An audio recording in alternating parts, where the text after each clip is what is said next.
Hello everyone and welcome to Ocean Cadence. Today we'll be taking up the topic of shell and tube type heat exchangers that are used on board ship.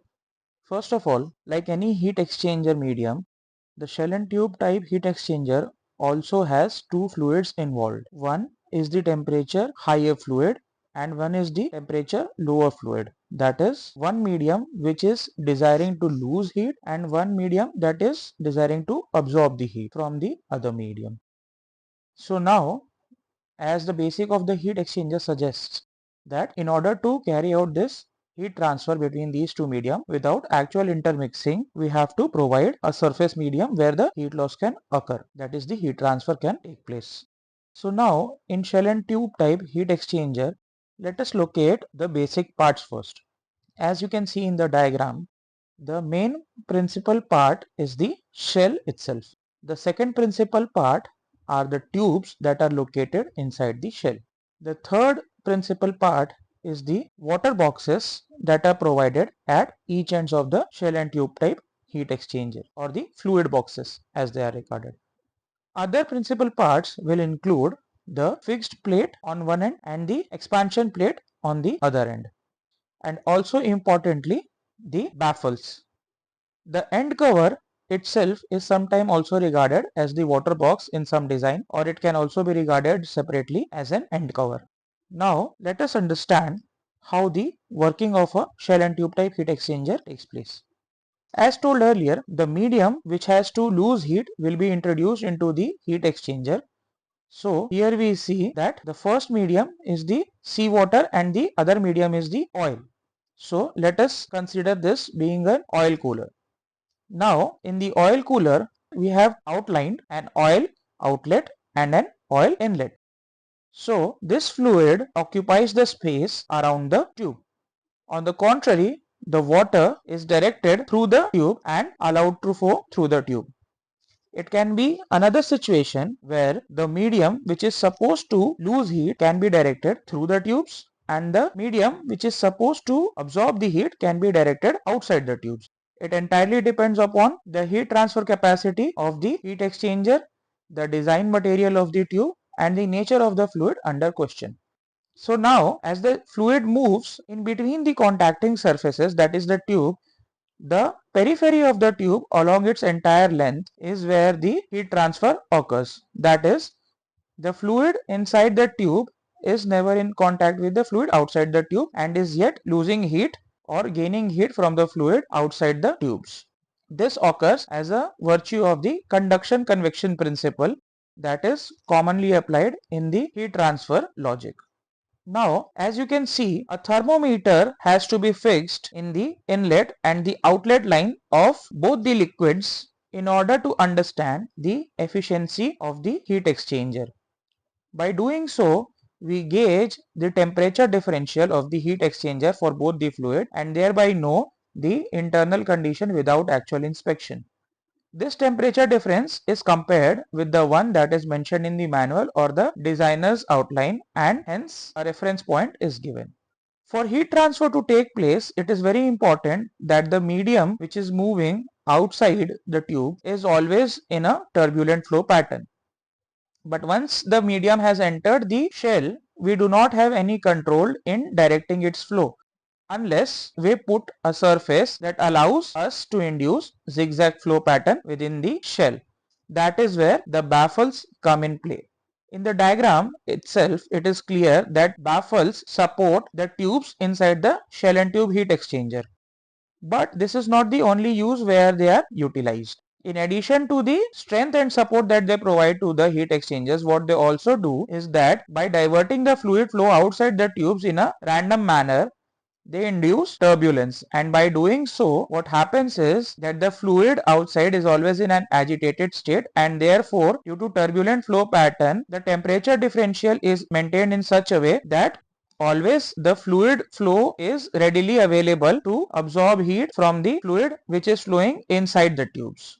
It is also important to understand that one side of the heat exchanger is always given with an expansion type plate because As we know that almost every material that will be used in the tube design will have a certain expansion coefficient. That is, when the fluid is flowing inside the tubes and the temperature is high enough, the material which is being used for these tubes will have a certain amount of expansion. So in order to accommodate that expansion at high temperature operations, the expansion plate is provided. That is, a certain amount of clearance is there. On the other end, the fixed tube plate, as we can see in the other diagram, is fixed on both the ends with rigid ends on both the sides, that is the seawater box side as well as the shell side, and located in place with a tightening screw. Now, just like the baffles, the seawater boxes, that is the water boxes, are induced in the design so as to provide a turbulent flow and also to absorb any other turbulence or impact that is provided due to the pressure differential or a very high pressure in the flow line. Now, let us elaborate this point. For instance, when the fluid is flowing through the pipe, if there is a certain amount of vapor formation, let's say for fluid at higher temperatures, or if the fluid flow is inconsistent and there are certain vacuum pockets, what this will do is it will create an irregular flow. By doing so, as a virtue of this, it will mean that the amount of impingement that will occur on the tubes if the water boxes were not there will be very high due to the impulse energy that is stored. Now what the water boxes do is they counter the extra turbulence that is there in the flow in the line on the inlet side, but also by redirecting the flow in a smooth manner they induce just enough turbulence so as to not make the fluid flow stagnant in terms of laminar nature. This fluid flow further continues, and on the similar way the outside, that is the outlet line, also has a smooth transition through these boxes and therefore allows minimum haphazard turbulent flow to occur, and therefore the outlet line to always remain in a good condition without any impingement or corrosion or abrasion.